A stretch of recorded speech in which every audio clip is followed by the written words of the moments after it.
Harga saham Jepin pada saat video ini dibuat tanggal 23 Januari tahun 2024 terkoreksi sebesar Rp50 menjadi Rp4.510.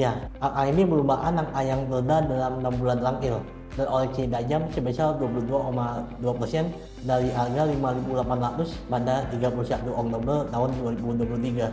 Pergerakan harga saham Jepin saat ini berada di lower band Bollinger Band yang kalau dilihat secara historis itu selalu kejadiannya cukup panjang atau cukup lama durasinya. Di waktu terakhir tahun 2023, pengelola reksadana lokal mengurangi persentase pemilikannya di saham Jepin diiringi dengan bertambahnya pemilikan investor lokal dan pengelola dana asuransi lokal juga melakukan akumulasi meski tidak sendirian. Hingga saat ini, pemilikan saham Jepin didominasi oleh investor asing. Sama halnya dengan Jepin, pergerakan harga saham Jepang saat ini diperdagangkan di angka terendahnya dalam 6 bulan terakhir, berada di angka Rp1.070. Pergerakan harga saham Jepang terkoreksi sebesar 23,5% dari harga tertingginya di bulan Oktober tahun 2023, dan saham Jepang juga bergerak di lower band Bollinger Band-nya. Investor lokal mendominasi pemilikan investor lokal di saham Jepang tidak ada pergerakan akumulasi maupun distribusi yang signifikan di saham Jepang sepanjang tahun 2023. Sekarang kita lihat bagaimana dari sisi fundamentalnya untuk kedua saham tersebut. Bagaimana juga prospek sektor poultry di tahun 2024 ini yang sebelumnya selalu mengalami tekanan di sepanjang tahun lalu.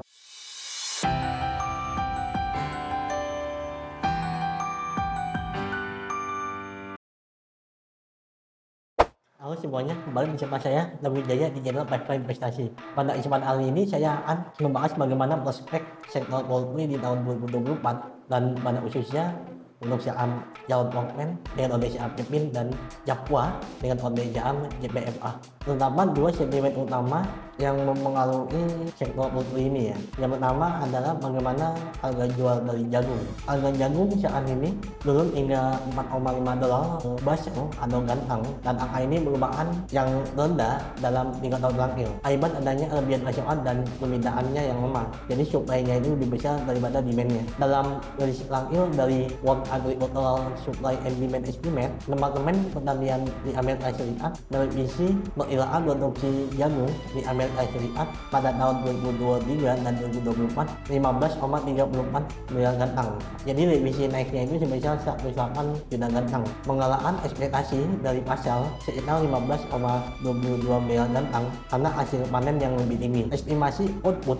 jagung global juga dinaikkan sebesar 13,7 juta ton menjadi 1.235,7 juta ton. Sementara perkiraan stok akhir dinaikkan dari 315,2 juta ton menjadi 325,2 juta ton. Namun penurunan lebih lanjut pada komoditas ini dibatasi ya oleh dampak cuaca yang disebabkan oleh badai El Nino dan prospek yang tidak menentu dari salah satu pasar utama ya di Argentina, karena perekonomian negara tersebut sedang melalui masa yang penuh dengan tantangan. Saya kutip dari laman Teknik Ekonomi, jagung diproyeksikan akan diperdagangkan pada $458,25 per basel pada akhir kuartal 1 tahun 2024 ini. Berdasarkan pemodelan yang mereka lakukan, diperkirakan harga jagung pada 12 bulan ke depan akan mencapai $421,98 per basel. Dengan menurunnya harga jagung tentu saja merupakan hal yang positif bagi emiten-emiten di sektor poultry ini ya, karena dari tahun 2021 harga jagung jauh di atas $400 per basel, bahkan cepat menyentuh harga $800 ya pada tahun 2021 dan 2022, dan sekarang sudah turun hampir setengahnya dan bahkan diproyeksikan hingga akhir tahun akan terus menurun ya, meskipun harganya masih tetap di atas $400 yang selama ini menjadi tekanan tersendiri ya bagi sektor poultry di Indonesia, karena dengan mengimpor jagung artinya mana uang yang digunakan adalah dolar Amerika, yang mana seperti kita tahu nih, Amerika yang tahun 2023 itu sedang berusaha menurunkan inflasinya ya, sehingga The Fed sepanjang tahun 2023 itu menaikkan suku bunga beberapa kali, sehingga dolar Amerika itu sangat menguat terhadap dolar indeks, sehingga emiten-emiten di sektor poultry ini ya sudah dia mengalami kenaikan harga jagung, ditambah juga kenaikan harga dolarnya, jadi double gitu ya. dan ini kita simpan dulu ya. Lalu kita sekarang faktor lainnya yang mengalami check nih, yakni dari kebijakan pemerintah Indonesia itu sendiri ya. Yang pertama saya jelaskan dulu mengenai ayamnya sendiri ya, secara singkat. Jadi yang pertama, ayam itu diseleksi, jadi diambil ya yang baik-baiknya, dan itu dinamakan grade bar stock.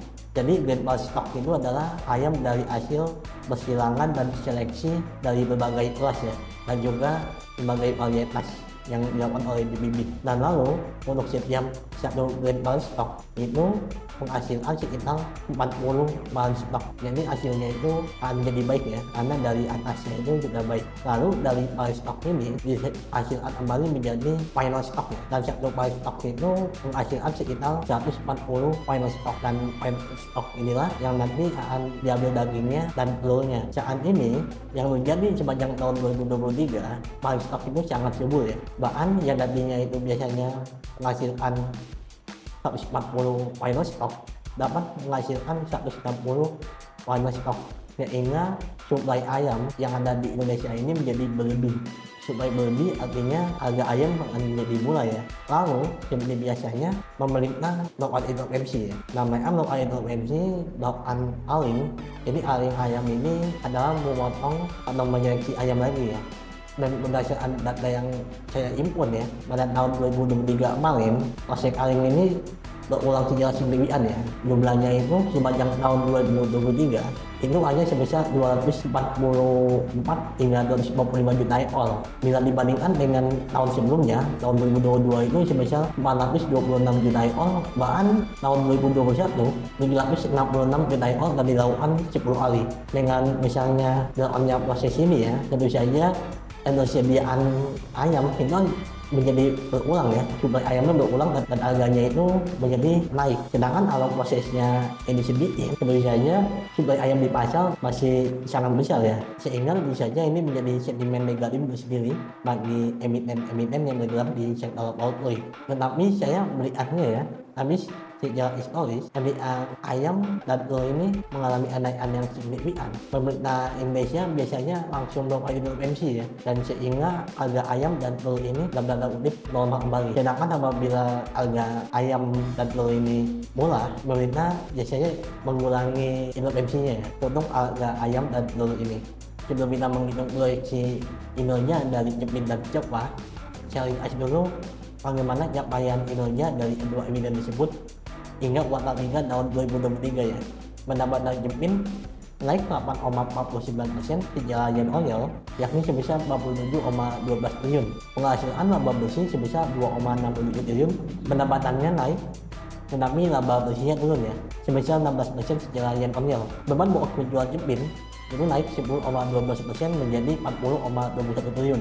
Penghasilan segmennya, segmen pakan ternak itu menyumbang pendapatan sebesar 30 triliun. Segmen ayam pedaging itu menyumbang pendapatan 28,34 triliun, dan ayam olahan sebesar 7,27 triliun, serta DOJN itu 5,66 triliun.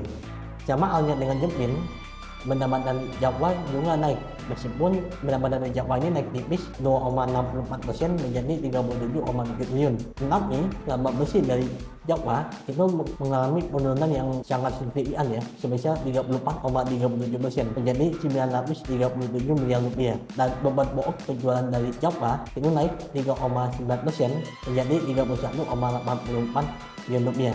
Untuk net profit margin dari Jepin itu sebesar 5,68%, dan ini tidak jauh dari tahun sebelumnya yang sebesar 5,67%, dan ini angka yang cukup kecil ya. Tapi bila kita bandingkan dengan Jawa, ternyata net profit marginnya itu jauh lebih kecil. Pada tahun 2023 itu ya, untuk 9 bulan pertama net profit marginnya itu sebesar 2,63%, dan tahun sebelumnya itu sebesar 3,04%. Jadi keuntungan bersih dari Jawa ini jauh lebih kecil ya dibandingkan dengan Jepin. Meskipun tadi Jepin pun margin laba bersihnya itu sudah sangat tipis. Proyeksi pendapatan dari Jepin untuk 2023 itu bila di tahun sebesar 62 triliun rupiah, dan untuk tahun 2024 itu diproyeksikan naik tidak sebesar tahun 2021 dan 2022 ya, untuk kenaikan pendapatannya yakni hanya sebesar 8,6%, dan untuk kenaikan 8,6% ini pernah terjadi pada tahun 2020 ya, dari tahun 2019. memang tahun 2022 dan 2023 ini dan 2014 itu Jepit kenaikan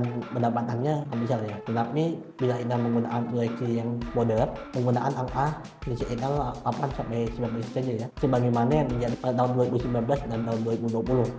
Maka dengan proyeksi kenaikan pendapatan sebesar 8,6% pada tahun 2024 itu akan menghasilkan pendapatan real pada tahun 2024 ini sebesar 67 triliun rupiah. Dan karena harga jagung itu masih tinggi ya, di atas 400, dan meskipun mengalami penurunan dibandingkan dengan periode sebelumnya, tetapi yang perlu kita catat juga ya, dan ini benar terjadi pada masa tahun 2015 hingga tahun 2014 ya. Namun berbedanya saat itu USD DL itu sebesar 13.400 rupiah, sedangkan saat ini sebesar 15.600 rupiah. Oleh sebab itu diproyeksikan margin laba bersih dari Jepin itu tidak sebesar saat itu ya. Dan hal ini juga terlihat ya dari capaian pada 9 bulan pertama tahun 2023 yang hanya 5,6% ya tadi margin laba bersihnya, dan bila itu masih terus ya pada tahun 2024 margin laba bersihnya itu hanya 5%, bahkan dihasilkan proyeksi laba bersih dari Jepin itu sebesar 3,3 triliun rupiah dengan earning per share sebesar 204 rupiah. Dan bila kita menggunakan apresiasi pasar ya pada saat harga jagung di kisaran harga 400 seperti halnya 2012 hingga tahun 2014, dan bila saat itu sebesar 22,9 kali PE ratio. Dan PE ratio yang premium ini wajar disemanfaatkan pada saat Jepit karena memang Jepit merupakan penguasa pasar di sektor poultry ini ya, meskipun margin labanya itu memang kecil ya, karena apabila margin laba dari Jepit itu besar, sejarah historis pasar mengapresiasi lebih ya untuk saat Jepit ini, tidak hanya PE ratio 22 kali, bahkan bisa mencapai PE ratio 30 kali. Oleh sebab itu dia menggunakan rata dari tahun 2015 hingga tahun 2014 ini, di mana harga bandar jagung itu masih di kisaran 400 US dollar berbasel ya, sehingga harga wajar dari saham Jepin ini sebesar 4.671 rupiah. Sementara itu untuk proyeksi pendapatan dari Japa pada tahun